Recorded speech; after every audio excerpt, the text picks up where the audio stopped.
Estimados amigos, vamos a dar inicio a nuestra charla. Buenas tardes con todos, damas y caballeros. Permítanme saludarlos y darles la bienvenida a esta charla sobre transparencia y acceso a la información a nombre de la Dirección Ejecutiva.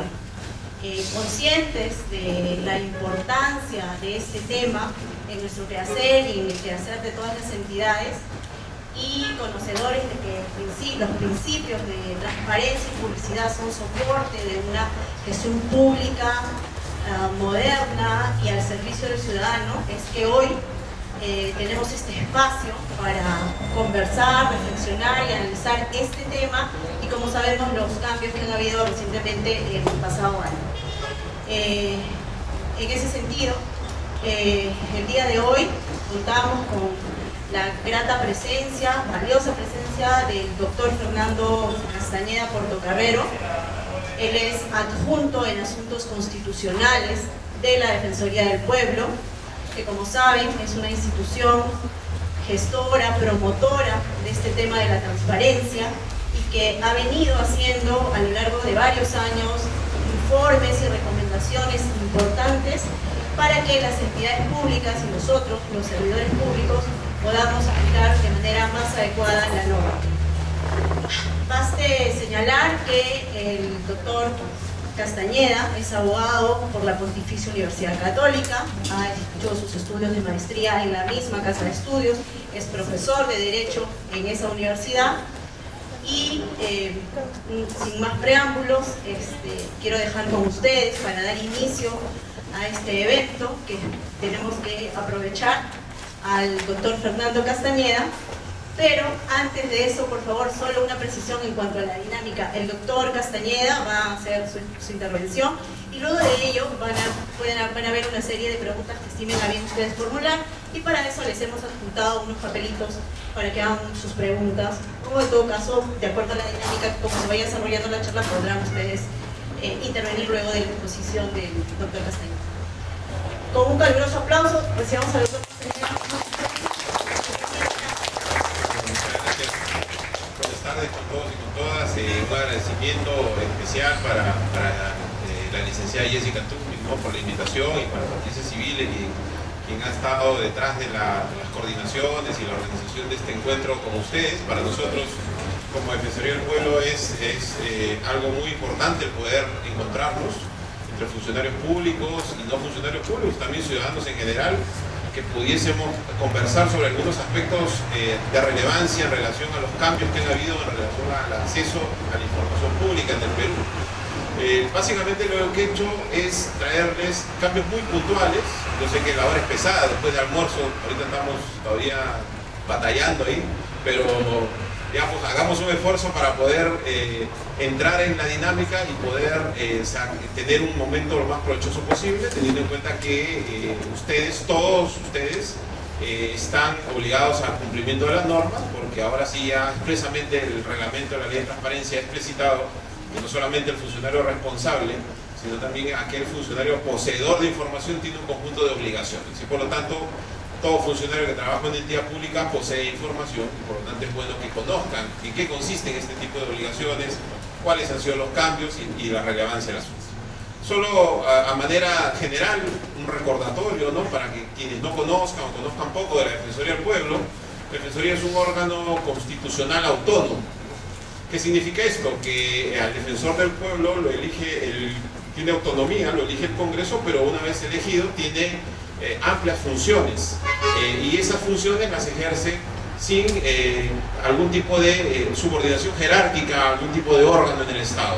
Es el defensor, con sus adjuntos, nosotros, quienes decidimos los mecanismos de supervisión, la atención de quejas, en general, el ejercicio de las funciones generales que tiene la Defensoría del Pueblo, ¿no? Nosotros no formamos parte del Poder Ejecutivo y ejercemos el mandato constitucional conforme a las funciones que consideramos, y siempre, sin duda, dentro del marco constitucional y legal. Y básicamente las funciones de la Defensoría se pueden agrupar en dos: la defensa de los derechos fundamentales de todos ustedes, de todos nosotros. Todos tenemos derechos fundamentales como personas, reconocidos en la Constitución, y además supervisar el cumplimiento de los deberes y las obligaciones de la administración estatal. Esas son las dos grandes funciones que tenemos.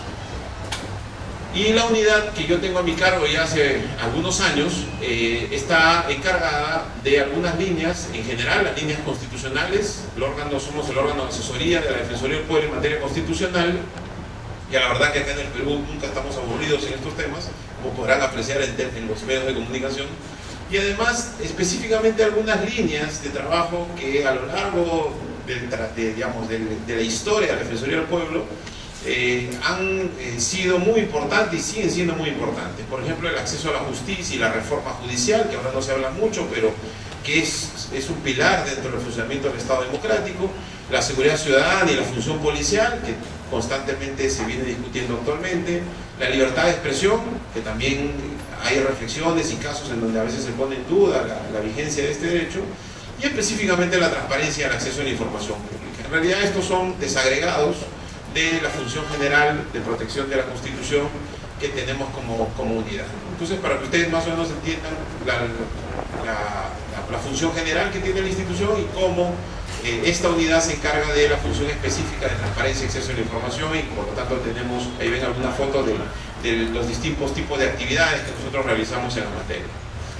Una breve cronología para podernos situar de dónde venimos, ¿no? Porque a veces hay capacitaciones, pero no, de dónde venimos, hacia dónde vamos. Una breve historia.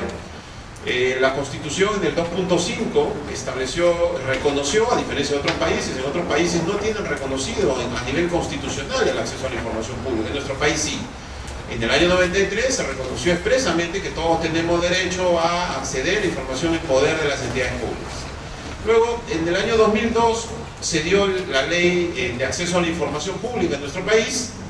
Esta ley de acceso a la información sufrió algunos cambios, y estos cambios fueron demandados en su oportunidad por la Defensoría del Pueblo. El Tribunal Constitucional, en ejercicio de sus funciones, acogió la demanda, se modificó estos cambios que habían sido dados, y finalmente se publicó en el año 2003 un texto único ordenado de procedimiento. Por eso es que tenemos ahora un tubo, ¿no? Un texto único ordenado de la ley de transparencia y acceso a la información pública, porque justamente se produjeron algunos cambios una vez que se puso en vigencia la ley de transparencia y acceso a la información. Y luego de eso, la ley estaba funcionando, ¿no? Se dio carta libre para que opere, y luego de 10 años,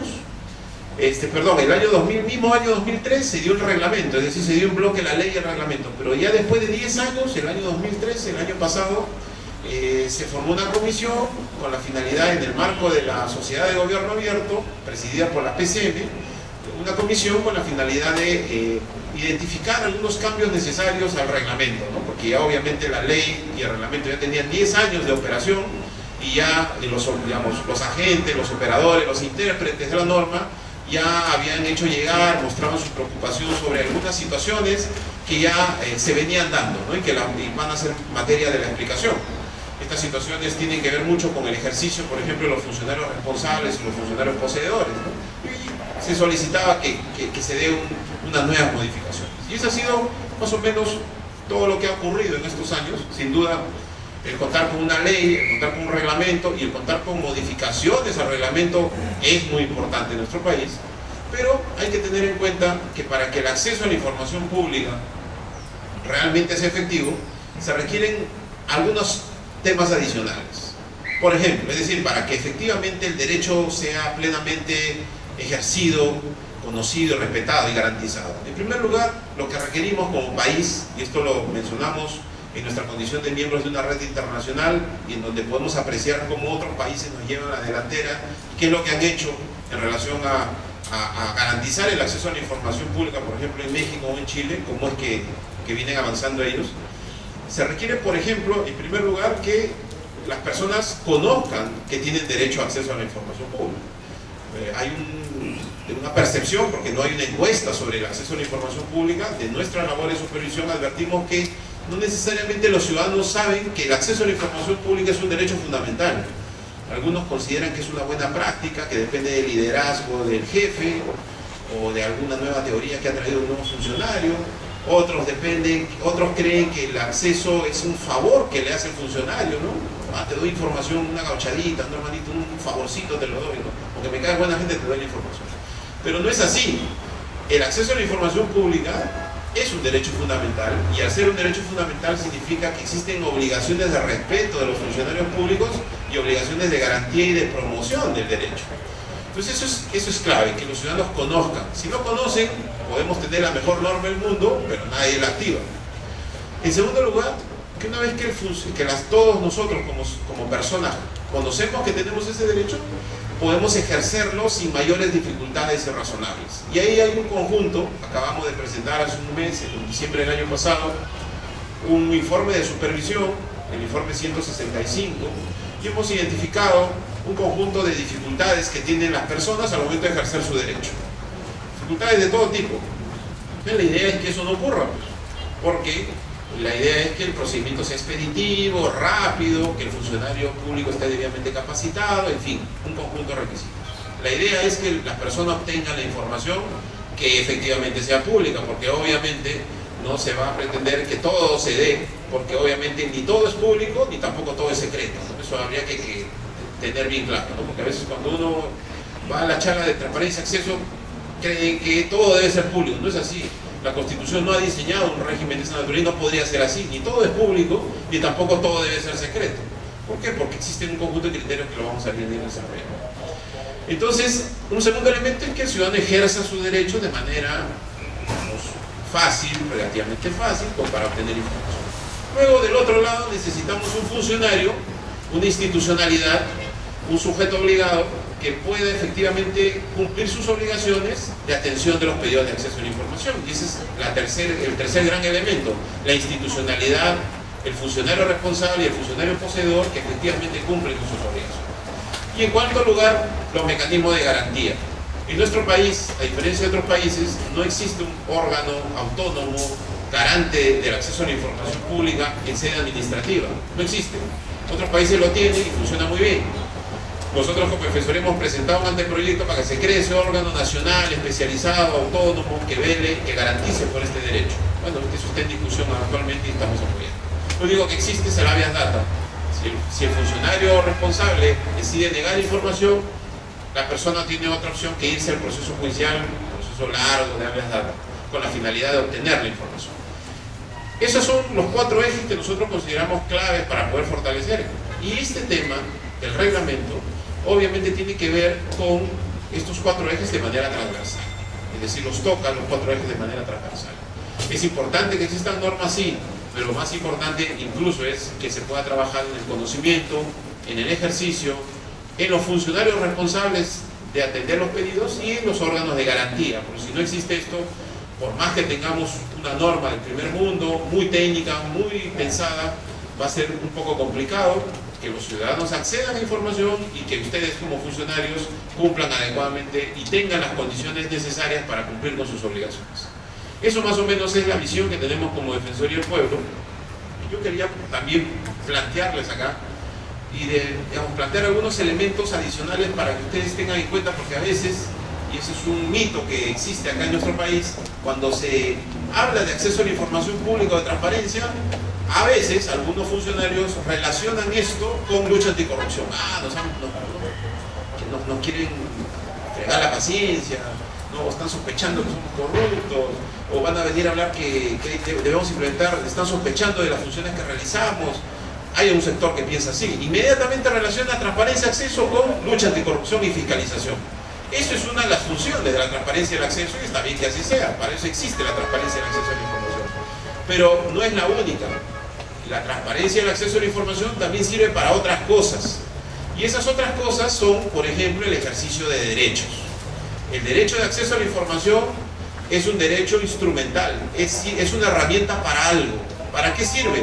Sirve para que nosotros como ciudadanos podamos ejercer con esa información otro derecho.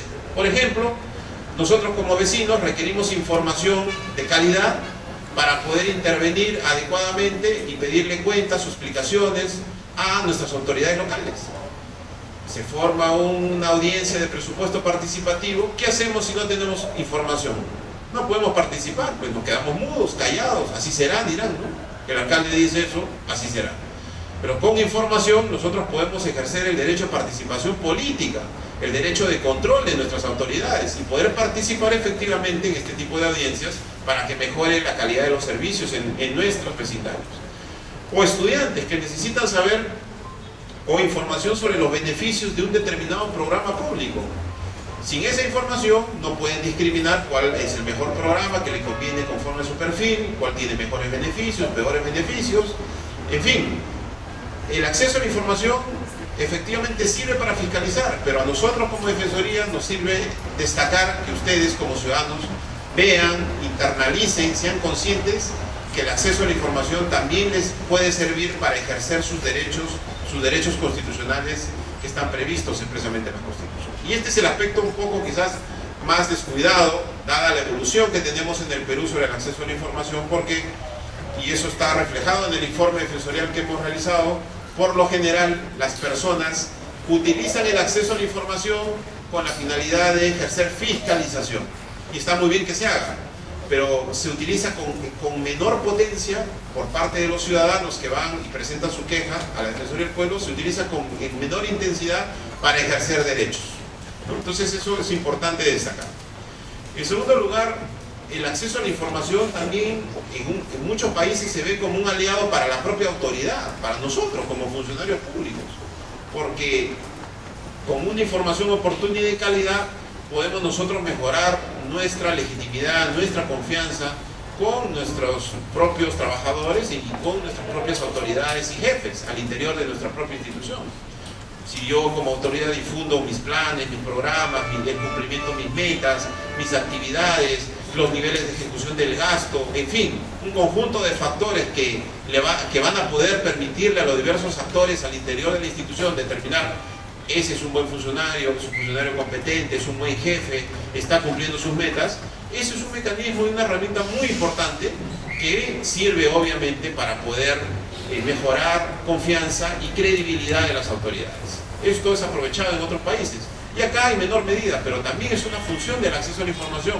Si la autoridad llega a captar que esto no es para que lo fastidien, sino más bien una oportunidad para mejorar su función, de su credibilidad y su confianza, bueno, pues esa autoridad ha captado efectivamente cuáles son las bondades del acceso a la información. Por el contrario, si ve al acceso a la información como algo fastidioso, ¿no? Que esa persona viene todos los días, qué chinchosa, ¿no? ¿Qué podemos hacer, doctor, para no darle nunca información? Bueno, entonces ya está enfrentado, posicionado respecto a la persona ya de manera negativa y está concibiendo el acceso a la información como algo pesado, negativo, que hay que, bueno, cumplir por responsabilidad. Pero creemos desde la Defensoría que esa no debe ser la visión, que más bien esto debe ser aprovechado para mejorar el funcionamiento de las instituciones, la modernización, la gestión en general y sobre todo la relación que tiene la autoridad con sus colegas y en general con sus trabajadores. Y finalmente, para lo cual sí, acá en el Perú somos campeones, ¿no? Identificar acceso con lucha anticorrupción y fiscalización. ¿No? Inmediatamente se identifica esto como si fuera la única función y efectivamente sirve para eso. Si una autoridad transparenta pues las contrataciones, por ejemplo. Nosotros en el informe defensorial que acabamos de presentar, una de las quejas recurrentes tiene que ver con contrataciones, con manejo de dinero. ¿Por qué? Porque obviamente, es decir, ¿qué significa eso? Que va la gente a quejarse a la Defensoría porque la autoridad no transparenta ni el perfil, ni los requisitos, ni las contrataciones de determinados funcionarios, de tal manera pues que no se sabe si cumplen o no con el perfil, si cumplen con los requisitos legales, si no hay ahí compañerismo, nepotismo y todos los ismos que hayan. Obviamente hay un nivel de desconfianza que socava la legitimidad de la autoridad y por eso es que se quejan a la Defensoría y dicen: oye, acá no me quieren dar la información, no sé por qué. Y lo peor es que ya la información yo ya la obtuve por otro lado. Y efectivamente por otro lado he corroborado que ese señor no cumple con los requisitos y que le están dando el cargo de favor. Pero ya lo pedí formalmente, pero no me lo quieren dar. Curiosamente ya la tienen la información por otro lado. Entonces, obviamente esto sirve para controlar lucha anticorrupción, controlar las negligencias administrativas, y eso es justamente a algunos funcionarios que no les gusta pues, ser controlados, y no les gusta que descubran las irregularidades, pues obviamente no van a estar de acuerdo pues, que se fortalezca el acceso a la información. Y esa es una cuarta función que también es importante y que es necesario destacar, y obviamente nosotros no estamos en contra de eso, nos parece bien que se trabaje en eso, y más aún si eso va a contribuir con la lucha anticorrupción. Y además, ya desde el punto de vista ya ni siquiera de la lucha anticorrupción, ni del ejercicio de derechos, ni de la legitimidad de la autoridad, sino ya, ahora que estamos en la modernidad, ¿no? Hay un nuevo plan de gestión, de la Secretaría de Gestión Pública ha sacado su plan de modernización de la gestión pública, estamos con otros vientos, ¿no? Desde el punto de vista de la organización interna, yo que soy jefe, a mí me sirve el acceso como una oportunidad para detectar cuán bien o cuán mal está funcionando mi organización. O sea, ya no estoy viendo el ejercicio del derecho, no estoy viendo si mi funcionario es corrupto o no estoy viendo si yo estoy bien relacionado con las otras autoridades. No, lo que estoy viendo es si mi organización como tal como estoy diseñado, eso está respondiendo o no rápidamente a una función que se me está requiriendo. Si me piden información y como estoy organizado no es suficiente, no es capaz de entregar la información en los plazos conforme establecen las leyes, quiere decir que hay algo está fallando. Desde el punto de vista organizativo de la gestión, más comisionados, más gente, mejores procedimientos, no sé, hay algo que revisar dentro de la propia organización para poder cumplir con los plazos y las exigencias que establece la ley. Entonces también es una oportunidad. Si es que permanentemente estamos incumpliendo con los plazos, las causas pueden ser diversas. Pueden ser problemas de capacitación, pueden ser problemas de corrupción, pueden ser problemas de organización de los archivos. No, claro, el pedido ende inmediatamente, yo lo derivo al funcionario que posee la información, voy al archivo, uy, pero esto está terrible. Me voy la información me dice que está en el archivo central, voy al archivo central, busque ahí. Ni en 50 días puede encontrar la información. Entonces, obviamente, así el funcionario sea el hijo de la familia del Papa, obviamente de buena fe, responsable, trabajador, obviamente no va a encontrar la información en los 7 días hábiles, los 5 días hábiles que prevé la ley de acceso. No la va a encontrar porque hay un problema de archivos, de organización y de conservación de la información. Entonces, las causas que obligan a todos nosotros como funcionarios a incumplir los plazos pueden ser de diversa naturaleza. Entonces hay que tener cuidado para poder identificar estas situaciones y es una oportunidad para nosotros mejorar como gestión pública también. Entonces, como ven, el acceso a la información y la transparencia no solo sirve para fiscalizar y prevenir la corrupción, que está bien que así sea, sino también tiene otras funciones: ejercicio de derechos, mejora de la legitimidad, gestión pública, y es necesario que ustedes vean las bondades que tiene este acceso a la información en general. Muy bien, entonces, ¿cuál es el objetivo luego de esta breve historia, de este preámbulo? Presentar algunos de los cambios. Se los hemos hecho sencillo, simple, directo, para que ustedes, yo voy a dejar acá la presentación, ustedes la puedan distribuir, ¿no? Revisar cualquier consulta que ustedes tengan. A nosotros nos interesa sobremanera poder conversar, ¿no? Porque nos interesa ver cómo se está interpretando y aplicando la norma. Ustedes pueden comunicarse con nosotros, ¿no? Mi correo es fcastaneda@defensoría.gov.p, ahí vivo 20 horas de 24, que me pueden encontrar ahí sin ningún problema, ¿no? A través de Mati, ¿no? En fin, estamos con las puertas abiertas para poderlos ayudar en el tema. Y hemos agrupado los cambios en cuatro grandes grupos. Uno que tiene que ver con las obligaciones de la máxima autoridad de la institución, otro que tiene que ver con el acceso a la información pública en sí mismo, es decir, el famoso término transparencia pasiva, otro que tiene que ver con el registro de acceso restringido y otro que tiene que ver con el portal de transparencia estándar. Y acá hay otro mito, ¿no? Trabajar por la transparencia y el acceso es solo portales de transparencia. ¿Cómo mejorar los portales de transparencia? Está muy bien, mejora tu portal, pero también eso se llama por transparencia activa. Es la información que tú sí o sí tienes que colgar por obligación de la ley. Pero eso es un aspecto. También no descuides la transparencia pasiva, que es la atención de los pedidos de acceso a la información cuando se activa el procedimiento de acceso a la información pública que está previsto en las normas. Entonces no hay que descuidar ambos porque ambos son como las dos caras de una misma moneda. Obligaciones de la máxima autoridad. ¿Qué novedades hay? En realidad la intención de quienes han hecho el reglamento ha sido ser mucho más explícitos en relación a qué deben hacer las autoridades y los funcionarios en general.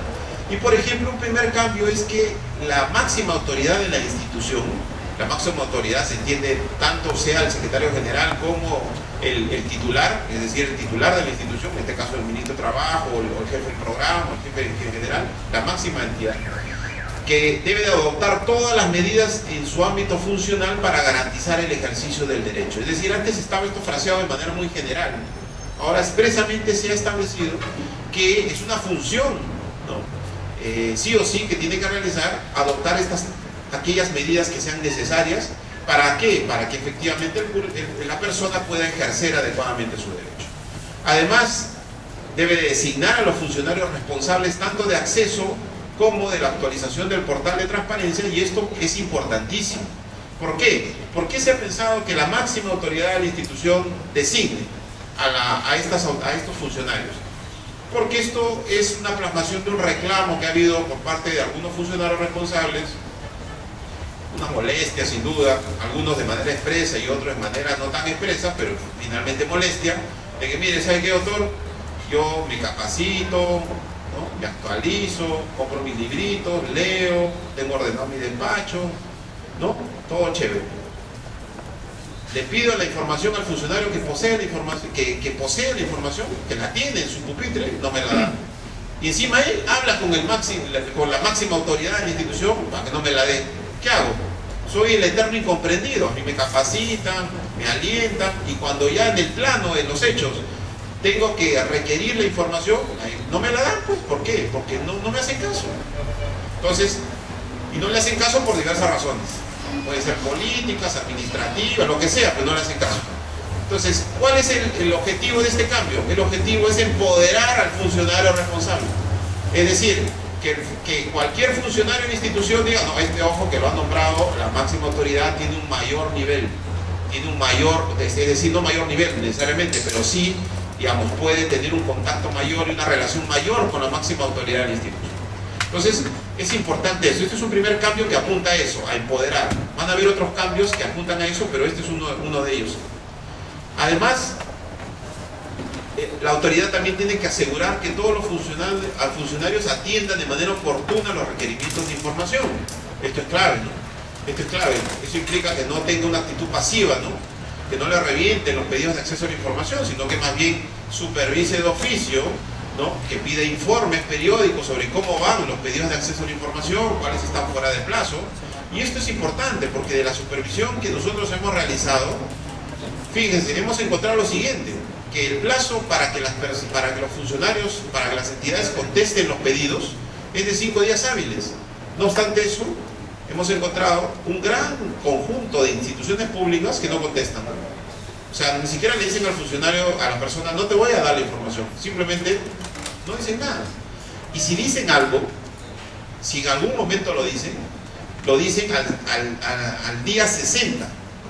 Entonces, obviamente, eso no tiene nada que ver con la norma, eso ya está fuera de todos los plazos, y además, digamos, revela pues simplemente que hay un problema grave ahí que hay que investigar de diversa naturaleza para poder atender. Entonces esto podría ser detectado por la máxima autoridad. Sí, pues esta máxima autoridad tendría pues que asegurar los procedimientos, los monitoreos respectivos para que esta situación no se presente. Además, la máxima autoridad tiene que contar con los recursos, y para eso todas las instituciones tienen pues que trabajar de la mano con su oficina de recursos humanos, con su oficina de tecnologías, porque hay procedimientos en curso, con el área de presupuesto y tesorería, o como se llame, de forma tal pues que oportunamente se puedan establecer los requerimientos de dinero para mejorar los procedimientos, elaborar los registros, en fin, contratar más personal, un conjunto de actividades que deben de realizarse con la finalidad de atender de manera, digamos, diligente los pedidos de acceso. Además, y esto es expreso, esto no estaba antes, capacitar al funcionario. O sea, ya no es que cada funcionario tuvo la suerte, ¿no? Que conoce a alguien y fue capacitado o se sacó una beca, no. Es obligación de la máxima autoridad prever capacitaciones especializadas, cotidianas, de todos. Que finalmente, como les digo, si bien el funcionario responsable es el primer llamado a capacitarse, obviamente también existen obligaciones de los funcionarios poseedores. Los funcionarios poseedores, según las nuevas normas, también deberían estar capacitados para poder determinar cuándo una información debe ser o no divulgada y por qué razones, sobre todo. Además, Es obligación contar con un registro de solicitudes de acceso a la información, muchas instituciones lo tienen, pero también hay un grueso que todavía no la tiene. Clasificar la información, ¿no? Y designar a los funcionarios encargados de tal clasificación. Ahí sí estamos como país un poco, digamos, en pañales, porque, digamos, ¿cuáles son los criterios para clasificar la información? ¿Quiénes deben clasificar la información? ¿Cómo se desclasifica la información? ¿Qué medidas de seguridad se deben tener en cuenta para hacer eso? ¿Quién revisa los criterios de clasificación? Porque a alguien se le puede ocurrir que esto es clasificado, ¿no? Por ejemplo, le voy a contar el caso. Hace muchos años, en un país de Estados Unidos, una agencia privada que, dedicada al acceso a la información, le pidió al gobierno de la época, de hace como 10, 15 años, información sobre Pinochet. Y el gobierno le dijo que no iba a dar la información. Y claro, después insistiendo, luego de año tras año, desclasifican la información. ¿Y qué descubren? Que a Pinochet le gustaba el pisco sour. O sea, ¿eso qué tiene que ver, no? O el whisky, perdón. ¿Eso qué tiene que ver con al agravio, algún bien o algún derecho fundamental? ¿Eso cómo afecta a las relaciones internacionales? Obviamente eso se había clasificado por un temor o por alguien creyó que eso podía afectar. Pero eso no afecta de ninguna manera. El saber que Pinochet o que a algún líder político le gusta tal o cual trago, eso se había clasificado. Ustedes dirán, bueno, pues doctor, pero ya pues se clasificó así, pues. Sí, pero el problema es que la clasificación cuesta, porque hay que mantener un personal que revise los criterios, que los revise, que custodie, que conserve. Entonces, ¿por qué yo voy a clasificar algo que no debe ser clasificado? Entonces, ojo con eso. Además, un cambio octavo es disponer que se adopten las medidas de seguridad. Acá no he puesto las diapositivas, pero tenemos muchas diapositivas sobre casos en donde han habido pérdidas de información, destrucción de información, se ha quemado información, se han extraviado carpetas, muchas carpetas, miles de carpetas de unas instituciones. Bueno, ¿cuáles fueron las medidas de seguridad? ¿No? Hace poco veíamos en los medios de comunicación la discusión, ¿no? ¿Dónde está el libro de ingresos a determinada persona, a determinado penal? No, el libro se perdió. Después de 2 o 3 días el libro apareció. ¿Podemos estar en un país hablando así? ¿Qué medida de mecanismo de seguridad tenemos para poder conservar la información? Para que esta no sea extraviada, ni sustraída, ni malograda. Tenemos que tener eso. Y esto ya forma parte de las obligaciones funcionales de la máxima autoridad, ¿no? Ya no puede decir, bueno, es responsabilidad, ¿no?, del archivero, ¿no? Él no archivó bien, pues no. Acá la obligación de la máxima autoridad es disponer que se adopten. Si no dispuso que se adoptaran las medidas, ahí tiene responsabilidad. El noveno cambio, y esto tiene que ver con todo lo anterior, es que no solamente se debe limitar a, bueno, no se encontró la información, qué pena, pues, ¿no? Qué lástima, ¿no? Sí, pues algún momento vuelvan a pedir o consigan la información de otra manera. No. Según este cambio, la máxima autoridad tiene que disponer el inicio de las acciones administrativas y judiciales cuando hay extravío, destrucción, extracción, alteración o modificación indebida de la información. O sea, no se queda esto así nomás, ah, qué lástima que no hay la información, sino ¿por qué no hay la información que debemos tener? ¿Qué se debe? ¿Quién tenía el acceso a esta información? ¿Por qué se sacó? ¿Con qué vistos? ¿Con qué mecanismo de seguridad? ¿Y por qué no se devolvió? ¿Y para qué se utilizó? Etcétera, etcétera. Es decir, se tiene que hacer una investigación administrativa y judicial con la finalidad, y incluso judicial, dice, con la finalidad de determinar las responsabilidades a que hayan lugar. Además, y esto está conectado, como les digo, no solamente es hacer efectiva la responsabilidad, sino también disponer la inmediata recuperación o reconstrucción, porque finalmente lo importante es que la persona obtenga la información, y además si esa información la produjo la entidad, obviamente la entidad también tiene un interés en saber qué es lo que ha ocurrido con la información. Obviamente, si a nosotros nos interesa como defensoría que todas nuestras resoluciones defensoriales estén debidamente conservadas. No podríamos decir, ah, faltan 4, bueno, pues no interesa. No, ¿cómo que faltan 4? Todas tienen que estar y debidamente conservadas. Entonces, y si no están, bueno, no es el caso, pero si no están, debemos de disponer que se recupere o se reconstruya la información. Uno no puede simplemente decir, bueno, que se quede ahí, alguien lo hará. ¿Qué decía? O sea, todo lo que les he dicho, ¿qué decía el reglamento anterior? Nada. Entonces, como vivimos lamentablemente todavía en una etapa en donde prima a veces la exégesis y el principio literal, ¿no? Entonces, estos métodos de interpretación de las normas dicen que si no, la norma no dice nada, yo no hago nada. Como la norma no decía nada, funcionando, pues. Si tú me pides capacitación, eso depende de mí, ¿no? Si tú me pides que inicie las acciones administrativas, bueno, pero la norma no dice nada. No dice nada. Entonces, no podía el funcionario, ni obviamente un órgano supervisor, decirle a la máxima autoridad, oye, a don popular, sin información popular o sin los medios para adquirirla, está ya en la antesala de una farsa o de una tragedia o de quizá de algo.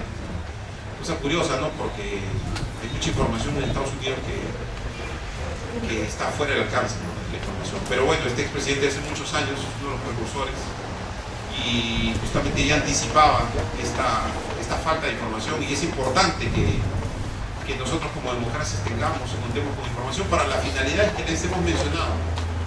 Estas finalidades no solamente de lucha anticorrupción, sino pueden ser bien aprovechadas por todos ustedes para mejorar sus trabajos, ejercer sus derechos, mejorar su prestigio como autoridades o funcionarios y en general trabajar adecuadamente. Yo lo dejo ahí. Para mí ha sido un placer estar con ustedes, y cuando consideren estaré acá o seguiremos colaborando por correo, y si lo consideran también preguntas, si no ya se entiende por la hora avanzada, ¿no? Muy amable.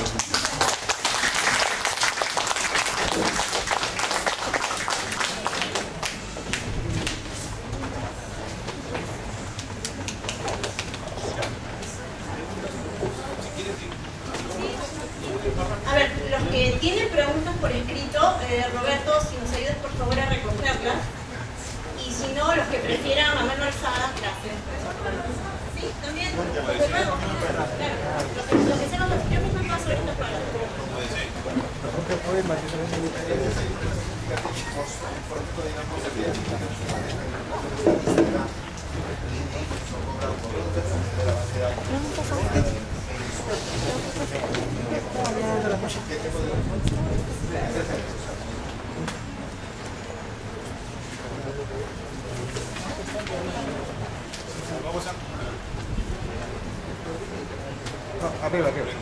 Arriba.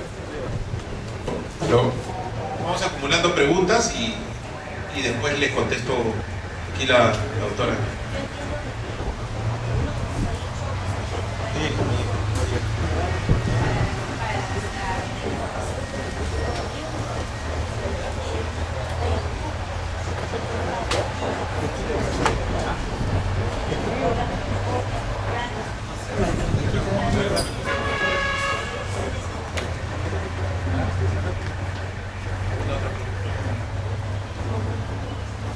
¿Algún otro ciudadano?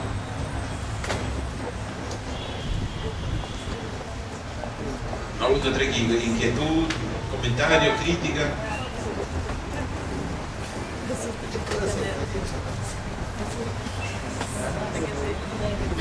Bueno, entonces mientras van pensando, dos preguntas que me han formulado que tienen que ver sobre lo mismo, que tienen que ver sobre los costos, ¿no? Bueno, en principio el acceso a la información es gratuito como regla general, en principio, pero la Constitución y la ley ha establecido que solamente se puede cobrar por costos de reproducción, ¿no? Y obviamente ese costo de reproducción, para ser válido, conforme a las leyes administrativas, tiene que estar contenido en un TUPA, ¿no? Entonces ese es el costo autorizado, es el único autorizado para cobrar. Entonces, ahora, si además de eso están cobrando por otro tipo de servicio, habría que ver si es un servicio que forma parte de las funciones esenciales de la institución o si están cobrando a título de acceso a la información, porque lo único permitido es el costo de reproducción, nada más. Es lo único. El Tribunal Constitucional incluso ha dicho, en todos los casos que ha conocido, que si se cobra más allá de eso permitido, es una afectación directa al derecho de acceso a la información pública, ya declarado fundado de la vía data. Entonces, ahora, no me extraña porque a veces, y yo creo que la pregunta da para reflexionar, por ejemplo, ahora acaba de salir esta ley en donde se considera que las declaraciones juradas son totalmente secretas, confidenciales. También teníamos esta ley hace poco salió un decreto supremo en donde se establecía que la compra del satélite era también secreta, pero era secreta y se ponía como razón de que no se podía revelar los montos económicos de la compra del satélite. Yo pensaba que la razón iba a ser otra. Además tenemos el decreto legislativo 1129 que establece que toda la información en el ámbito de la seguridad nacional es secreta. Entonces, percibimos como que existe una especie de retroceso, ¿no?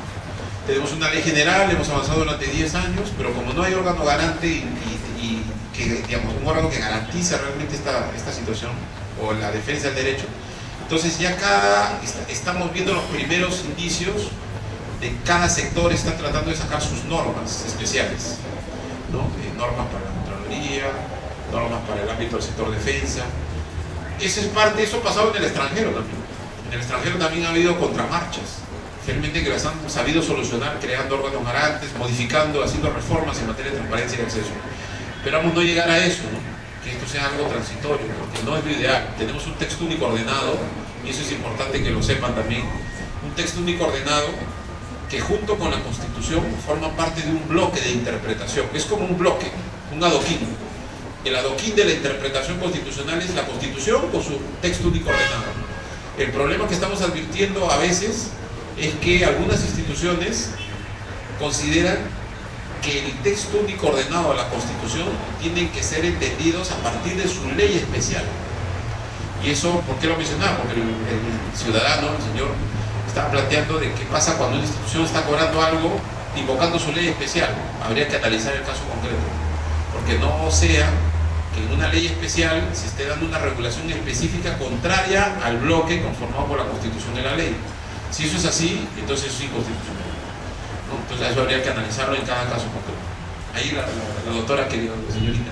Adelante, ingeniera, sí.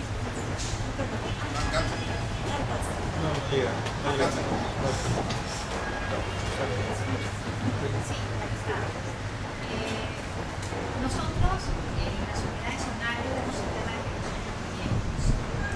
En mi caso he tenido situaciones el año pasado donde personas X de la población nos han solicitado copias de los expedientes técnicos.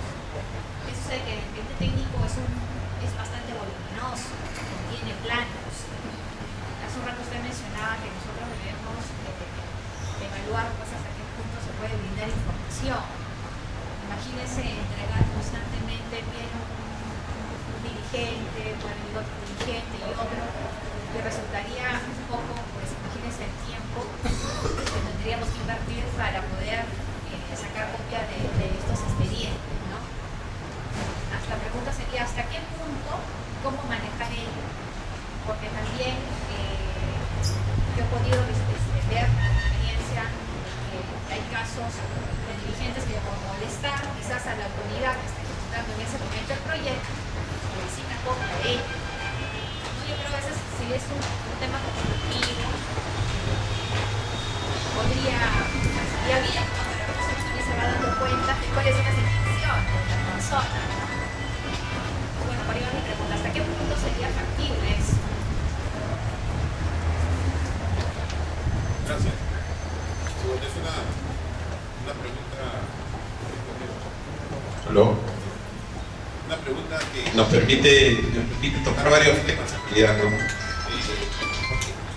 ¿Y por qué varios temas? Porque nos permite analizar el tema uno sobre la oportunidad de la entrega de la información.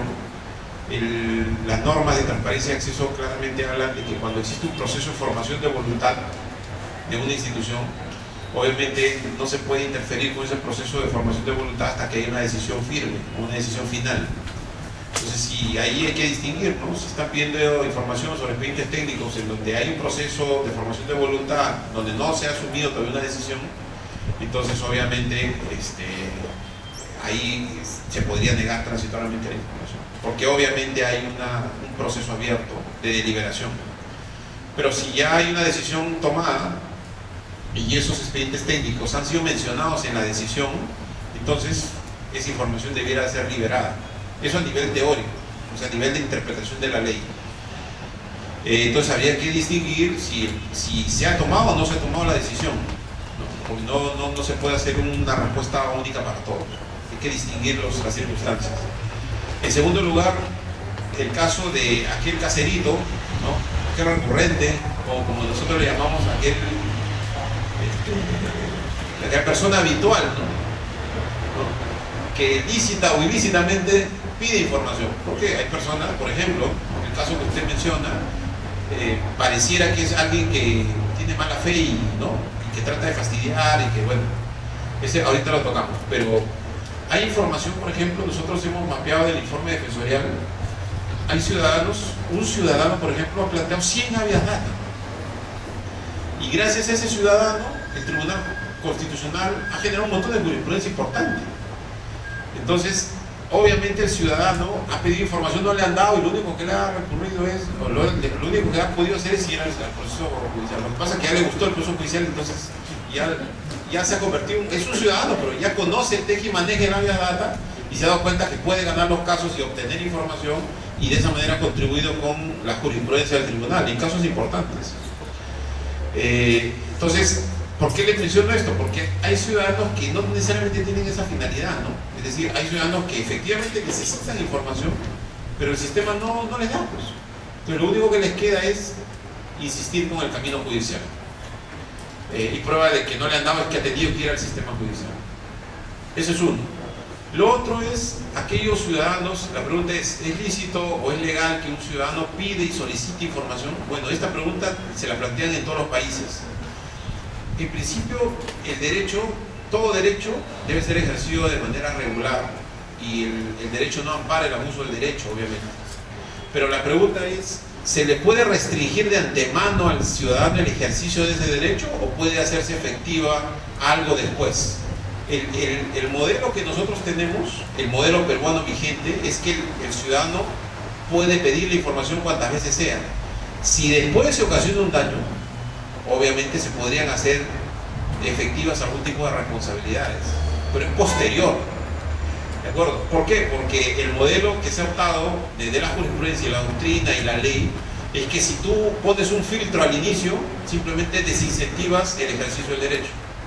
Entonces, y claro, tú dirás, pero en ese caso está mal que él esté pide. Bueno, ¿qué han hecho otros países? Porque obviamente nosotros no somos los únicos descubridores de la pólvora, ¿no? Obviamente en otros países también hay caseritos mexicanos, caseritos chilenos, caseros hay por todos los sitios.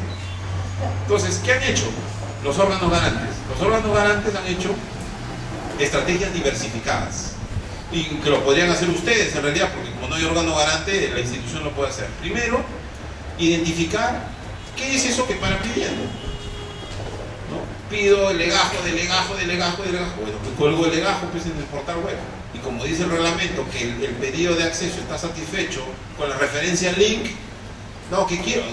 Ahí está el link, baje la información del link, está ya pública la información. Ese es un mecanismo. Si con eso no, el casero sigue pidiendo, porque finalmente tiene derecho a acceder a información física, entonces obviamente otro mecanismo que utilizan los órganos es el acceso directo. Es un mecanismo importante, ¿no? Es decir, cuando saben que ya hay información que periódicamente o recurrentemente se está pidiendo, ya hay todo un sistema, organizan un sistema de tal manera que el ciudadano vaya y accede directamente a la información, porque a veces al ciudadano no le interesa necesariamente el papel, sino le interesa saber el dato, ¿no? A veces nos ha pasado eso, ¿no? Entonces, si ¿quieres saber el dato? Toma, así te saca acá tal expediente, tome nota, lo que te desee, fotos, nota, lo que sea, y se va contento, ¿no? Y se va pues con la información, porque él quería saberla, no quería hacer un trámite, porque a veces quiere el papel físico para hacer un trámite, pero a veces la persona quiere saber solo la información. Entonces, una segunda estrategia es acceso directo. ¿Eso está permitido por la ley? Sí. ¿Eso qué significa?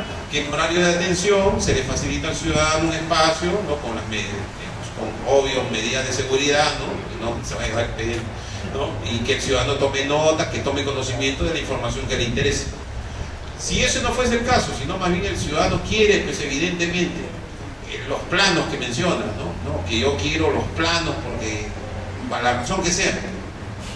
Ahí un primer elemento es que la Constitución expresamente ha establecido de que no se puede exigirle al ciudadano para qué quiere la información. Incluso, mira cómo ha llegado este tema en otros países, en donde en otros países ni siquiera ni a los mexicanos ni a los ingleses les interesa, por ejemplo, saber quién pide la información. O sea, tú, por ejemplo, ahorita te invito a que vayas al Infomex. El Infomex es el sistema de información mexicano, de acceso a la información pública. Si tú quieres saber información sobre cualquier repartición pública en México, te metes a la página del Infomex, pides y va en el sistema y te responden. Y al sistema no le interesa saber quién eres. ¿Por qué? Porque en esos lugares se piensa que la información es un bien público, es como el aire, y que solo no te voy a dar la información cuando está peligrando algo. Pero no me interesa saber quién eres, porque es como caminar. ¿Para qué quiero saber quién eres, quién está caminando, ¿no? O sea, nadie le pide DNI por caminar, ¿no? Obviamente, si tú caminas, nadie te va a decir, a ver, te va a caminar, deme su DNI, si no tiene DNI, no me camina. No, o sea, yo camino, yo vivo, yo respiro. Esa es la concepción. Como es un derecho fundamental, lo que pasa es que acá en el Perú no hemos asimilado esa idea todavía. No lo visualizamos como un derecho imprescindible para nuestra vida en relación. Entonces, no lo vemos así, lo vemos a veces relacionado con el ejercicio de un trámite. Entonces, y como en el ejercicio o para el inicio de los trámites nos piden la identificación, y entonces le aplicamos esa lógica. Pero no necesariamente es así. En otros países no les interesa saber. Incluso en algunos foros internacionales decían, mira, si Mickey Mouse pide información, no me interesa que pida Mickey Mouse, el Pato Donald, no me interesa, no le doy la información. Y no le doy también a Mickey Mouse o al Pato Donald si hay una razón para no dársela. ¿De acuerdo? Acá no, todavía tenemos la idea de que como este procedimiento es un procedimiento que se tramite en las causas regulares del trámite administrativo y todavía no se lo visualiza con esta naturaleza, entonces se ha puesto por estos requisitos: nombre, domicilio, o sea, se lo asimila todavía a una solicitud administrativa. Entonces, claro, pero tú dirás, pero doctor, ¿entonces usted permite el abuso del derecho? No, porque obviamente si hay un abuso del derecho, uno puede ser efectiva la responsabilidad. Esto es como la libertad de expresión, que finalmente se ha adoptado. Usted permite que alguien pare insultando por ahí, o que alguien difunda una cosa por internet, o alguien difunde en los medios de comunicación. No, antes de que difunda, diga que no puede difundir. No, pues que si hacemos eso, ya nos convertimos en otra cosa. Si hacemos eso, ya somos otra sociedad. Somos un órgano en donde se controla todo. Entonces se ha optado también por la libertad informativa de que tú publica, tú pide lo que quieras, usa la información para la que quieras, pero si ocasionas un daño, va a haber una responsabilidad ulterior. Igual, tú di lo que quieras en los medios de comunicación, pero si ocasionas un daño, te clava una querella, te pide una indemnización por daño moral. La responsabilidad es ulterior, por la lógica de que si lo hago antes, desincentivo el ejercicio de la libertad. Y por eso es que en este caso, porque la libertad informativa está muy conectada con la libertad de expresión, es que se ha optado por lo mismo. Si pones un filtro previo, desincentivas. Y además, tampoco es tan cierto de que, o sea, no es tan cierto, sí, es cierto lo que tú dices, pero hay que tener cuidado en legislar en base a la excepción, porque de nuestra experiencia, por lo menos, no es que vengan caseritos de mala fe todos los días. O sea, eso vendrá 1 de cada 10. No podríamos poner en una norma general para todos algo que hace alguien y de manera excepcional, ¿no? Y entonces habría que tener cuidado con desincentivar el ejercicio del derecho porque alguien hace eso. Más bien, a ese alguien que hace eso habría que ver qué mecanismos podemos tener de acceso directo, de colgar la información en la página web. Y claro, ahí viene el cuarto componente que quería mencionarte, que era, pero no tengo la plata. Finalmente me está pidiendo planos y eso necesita una máquina. Bueno, pues ahí sí hay posiciones divididas. Yo soy de la opinión que este es un derecho que hay que irlo desarrollando progresivamente con las condiciones económicas. El reglamento ha dado o sea, una cosa es que tú me digas ahorita en el estado actual de cosas, que no tienes esa máquina por diversas circunstancias, pero otra cosa es que me digas después de 10 años de este reglamento, que te obligaba a adquirir la máquina, que no la puedes dar. O sea, ahorita obviamente piensan que hay nuevo reglamento, esto es progresivo, pero ya lo he previsto para el próximo año, ¿eh? En el próximo año o el siguiente vamos a comprar progresivamente la máquina, porque si es función central mía, o sea, si ciudadanos siempre me van a pedir esa misma información, tengo que comprarme una máquina. Porque si no, ¿cómo hago? Voy a tener el mismo problema. Entonces, voy a tener que adquirir esa máquina, obviamente no ahorita, pero sí tengo que prever, tengo que establecer en los presupuestos las prioridades. Por eso te digo, una cosa es que lo pidas ahorita si no la tienes, y otra cosa es que acá 5 años no sabes que no la tengo. No tengo la máquina y qué abuso del señor. Oye, pero ya hace 5 años había un reglamento que decía que tú tenías que generar todas las condiciones para dar la información. ¿Qué has hecho para que el ciudadano pueda ejercer la información? No, bueno, cambia a otro funcionario. Bueno, esta no es la idea. Entonces, yo sé que no es fácil, porque obviamente hay información que es trabajosa, pero tampoco es gratis la información. Porque el ciudadano finalmente se compromete y no se le puede dar la información al ciudadano si no cancela la liquidación de los costos. Entonces, si esa máquina tú la utilizas y hay un costo, ¿no? Por el costo de la reproducción, obviamente mientras no cancele ese costo de la reproducción, no se le puede dar la información al ciudadano. Entonces, ahí habría que trabajar ese tema, pero es interesante porque es válida tu preocupación, me parece, sobre todo cuando no hay los implementos, pero también es importante destacar que en otras situaciones, o sea, es importante diferenciar el supuesto que tú mencionas de aquellos otros supuestos, en mi opinión, ilegales o de funcionarios que, escudándose en ese argumento, lo que quieren es no dar la información. Hay muchas instituciones que no tienen. ¿Qué hacen? Dicen, no, bueno, como no tengo, no cuelgo nada. No, han hecho periódicos murales. Y los periódicos murales, por toda la institución, publicitan la información, las actas, los acuerdos, los balances, ¿no? Bueno, fregaron toda la pared, no más, no, pero bueno. Pero vamos al ingenio de no ser secretistas, ¿no? Lo publicito. No tengo portal, pero sí a todos aquellos que ingresen a mi entidad van a saber qué es más o menos lo que vemos en muchas instituciones a veces, ¿no? Entonces, lo importante es eso, ¿no? Por acá creo que no sé si satisfice la preocupación. Respecto de los proyectos los expedientes de proyectos que se presentan al programa para el cofinanciamiento, nosotros recibimos una copia. ¿Nosotros tendríamos la obligación de entregar esa copia o sería el organismo ejecutor quien tendría que entregar o a quien tendría que solicitarle una copia del expediente? Es una copia del documento. Sí, porque ellos presentan una copia, pero el organismo ejecutor es el que tiene el expediente. Bueno, es independiente, ¿no? Es independiente. O sea, es la información que uno posee, independientemente de si es copia o original. O sea, si es una copia que tengo y la persona sabe que yo tengo esa copia, entonces tendría que darle una copia de mi copia, ¿no? Ahora, si no tengo la información, no la tengo. Pero ahí hay que distinguir también, ¿no? Porque si no la tengo y debía tenerla, es otra cosa. Porque si no la tengo y debía tenerla, ¿qué hacen los órganos garantes en otros países del mundo? Lo que hacen es ordenarle a la institución que la genere.